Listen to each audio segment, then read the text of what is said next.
Le deuxième outil, la Calicarte. Qu'est-ce que la Calicarte? Comment est-ce qu'elle fonctionne? En deux mots, la Calicarte a été créée par la Confédération il y a de cela quelques temps pour permettre aux entreprises d'améliorer la qualité de la formation dans leur entreprise. On peut bien imaginer que c'est un outil important. Nous recherchons toujours l'amélioration. Maintenant, comment fonctionne-t-il? Je dirais que la Calicarte, c'est un principe d'auto-évaluation que le formateur et l'entreprise vont faire pendant certaines périodes de la formation ici. La Calicarte comprend 4 thèmes. Par exemple, le thème numéro 1 serait l'engagement de l'apprenti. Ensuite, en numéro 2, on a le démarrage de la formation. En 3, la formation proprement dite. Et en 4, on termine avec l'engagement de l'entreprise formatrice. Comment est-ce qu'elle fonctionne et comment je la mets en place dans l'entreprise?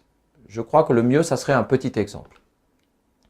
Imaginons que je viens de terminer la phase de recrutement de mon apprenti, le processus d'engagement, et que j'ai défini l'apprenti qui me rejoindra d'ici quelques mois dans mon entreprise.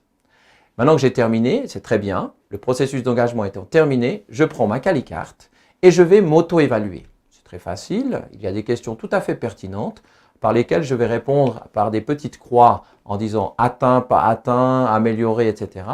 Et à un moment donné, j'ai la possibilité de glisser quelques remarques du style amélioration possible pour la prochaine exécution de processus d'engagement. On comprend mieux maintenant le fonctionnement. Cette Calicarte, je peux la laisser dormir, je la reprendrai un peu plus tard pour évaluer d'autres points. Et imaginez que maintenant, une année s'est écoulée et là, je me dis, ça y est, il va falloir que je réengage un apprenti pour cette année.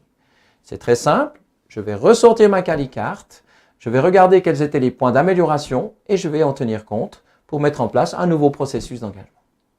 On appelle ça le principe du Kaizen. Les Asiatiques utiliseraient ce mot pour dire amélioration constante.